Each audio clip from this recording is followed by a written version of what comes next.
nga po pala yung aking nanay sa Cavite po. Nay, kayo po muna bahala sa mga anak ko. Yung biyanan ko po sa Quezon City. Nay, tay, pagaling po kayo. Mga po lahat ng kamag-anak ko po, binabati ko po, hindi ko na po kayo isa-isahin. Okay, sana ilang taon ka na? Ngayong araw na po to, 20 years old po ako. Ikaw may birthday mo? Yes po. Oh, birthday! Happy birthday! Wow! Full time celebration, ha? Okay. Ano ngayon ang wish mo ngayong birthday mo? Siguro po, ito na po yung pinakamagandang regalo nangyari po ngayong birthday ko. So, ang wish ko na lang po is, sana maging okay po lahat ng dumarang pagsubok sa amin. Ilan na anak nyo? Apat. Ilang taon? Birthday anos, apat ang anak. Ilang taon ka nung una ka nagkaroon ng baby? 14 po ako nagbuntis, 15 po ako anak, pero 13 po magkasama na po kami. So, nag-live-in kayo ng 13 years old ka. At the age of 13, magkasama na kayo ng boyfriend mo. Ngayon, you got pregnant, 14 years old, ikaw ay nabuntis. Opo, nag-deliver po ako 15 years old po. Anong month yung unang baby mo pinanganak? June 12 po, Independence Day po. Oh, diba, independent naman kayo nang ginawa niyo yan. Okay, sige, Rosana, bata mo. Nung nalaman ng pamilya mo, anong sabi? Naghalit po nung umpisa, pero natanggap na rin po nila nung matagal na kasi wala na rin po silang magagawa. Hindi mo ba naisip na napakabata mo pa, wala kang trabaho, itong lalaking to, I'm sure wala rin trabaho. Hindi mo ba naisip yun?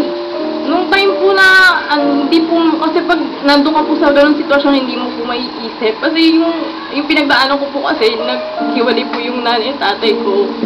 Kasi yung tatay ko po na mild stroke, so yung dugo po umakyat po sa ulo niya. So parang nag-iba po yung pag-iisip niya. So, pag-desisyon na po namin na pumunta po dito sa Maynila. Saan ba kayo?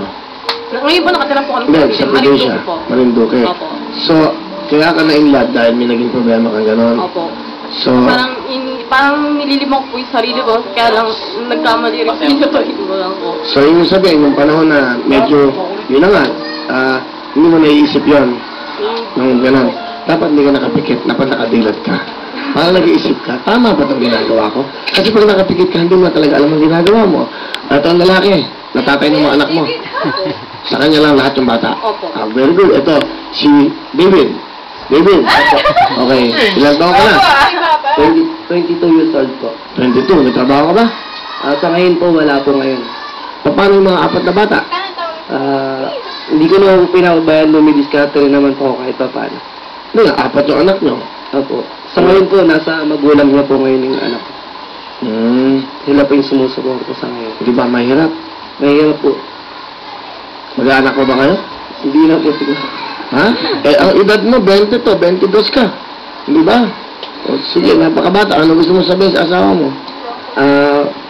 Una sa lahat, gusto mo nakitang batiin ng happy birthday. Nung mahal na mahal kita, alam mo yan, simula po ng una. Hindi ako gumawa ng kahit ano, huwag kang mag-alala. Kahit wala akong trabaho ngayon, may awa ang Diyos. Mabuhay tayo ng maganda, masagana. Yun lang. Mahal na mahal kita, ma'am.